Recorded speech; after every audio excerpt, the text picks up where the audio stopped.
सपा विधायक इरफान सोलंकी वाले मामले में इरफान सोलंकी को डिस्ट्रिक्ट कोर्ट से सजा हो चुकी है और सजा हुई है 7 साल की। लेकिन अब इस सजा के बाद क्या होगा? क्या सुप्रीम कोर्ट का ऑर्डर कहता है? क्या उनके राइट्स हैं? क्या प्रशासन के राइट्स हैं, शासन के राइट्स हैं? इस पे बात करने के लिए हमारे साथ मौजूद हैं जेडी अभियोजन कुंवर विक्रम सिंह, उनसे बात कर लेते हैं। सर, सबसे पहले तो ये जानना चाहेंगे कि एक सजा होती है, चाहे एमपी को, चाहे एमएलए को। अगर हम अपने कानपुर की बात करें तो इरफान सोलंकी जो कि सीसामऊ से सपा विधायक है, उनको सजा होती है। जी, वो सजा 2 साल से ऊपर की है। जी। अब सबसे पहला सवाल ये है कि सुप्रीम कोर्ट के जो आदेश है, हुँ, उसकी परिधि में अगर देखा जाए तो इरफान सोलंकी की विधायकी जा चुकी है आदेश वाले ही दिन से, या फिर जब विधानसभा अध्यक्ष लिखेंगे चुनाव आयोग को तब जाएगी? टेक्निकल क्या है इसमें? अ, देखिए इसमें टेक्निकल बात तो ये है कि जैसे ही जिस दिन सज़ा हुई और उस दिन प्रशासन के माध्यम से, टीएम के माध्यम से या उत्तर प्रदेश शासन के माध्यम से इस बात की सूचना विधानसभा अध्यक्ष को प्रेषित की जाएगी और वो विधानसभा अध्यक्ष के पास जाने के बाद जिस दिन उनको सज़ा हुई, उसी दिन से उनकी विधायकी समाप्त समझी जाएगी और उस संदर्भ में विधानसभा अध्यक्ष की तरफ से चुनाव आयोग को एक पत्र जाएगा कि इनकी विधायकी इस सज़ा के होने की वजह से इस तारीख से समाप्त स्वीकार मानी गई है और इसमें चुनाव आयोग इस सीट के संदर्भ में अगली कार्यवाही जो भी करना चाहे वो करे।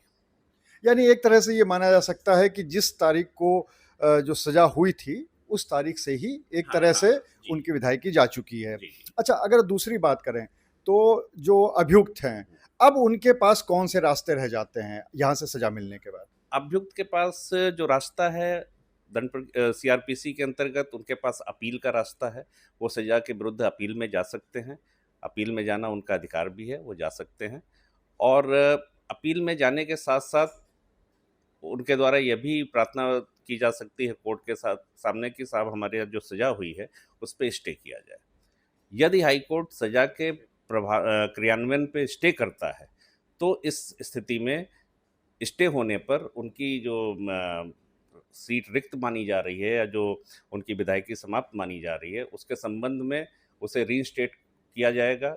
एक आदेश पारित होगा इस संदर्भ में कि स्टे क्रियान्वयन का स्टे किए जाने की वजह से इनकी जो सदस्यता रद्द की गई थी, वो उसे रीइंस्टेट किया जा रहा है और उसके बाद जब आगे कोई फर्दर हाई कोर्ट का ऑर्डर होता है या सुप्रीम कोर्ट का ऑर्डर होता है, उसी के हिसाब से कार्रवाई की जाती तो अगर हम टेक्निकल उसकी बात करें तो एक अगर टेक्निकल चीज़ जो ये है कि जब आदेश होगा कोर्ट का, है। अगर होता है तो जी। अभियुक्तों के फेवर में, तो क्या सिर्फ कोर्ट के स्टे लगाने से ही उनकी विधायकी फिर से वापस आ जाएगी, या कोर्ट को एक पैरेलल आदेश भी करना पड़ेगा इस संबंध में?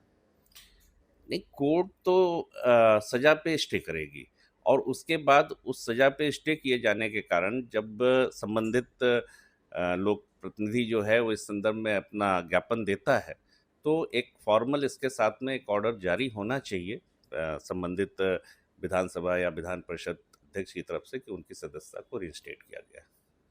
अब इस पूरे मामले में प्रशासन की तरफ से क्या आगे की कार्रवाई होने की उम्मीद है? क्योंकि जिस तरह से कहा जा रहा है कि 7 साल की सज़ा हुई थी, तो इस पे प्रशासन चाहता है कि वो भी हाई कोर्ट जाए और ज़्यादा से ज़्यादा सज़ा की माँग करे। देखिए, इस सब चीज़ों पर विचार-विमर्श चल रहा है। जो ये डीजीसी फौजदारी जो हैं, उनके माध्यम से इस पर विचार-विमर्श चल रहा है। ससन से सज़ा हुई थी और यदि वो पाते हैं कि इसमें सज़ा सही नहीं दी गई है, तो इसमें अपील शासन की तरफ से भी की जा सकती है।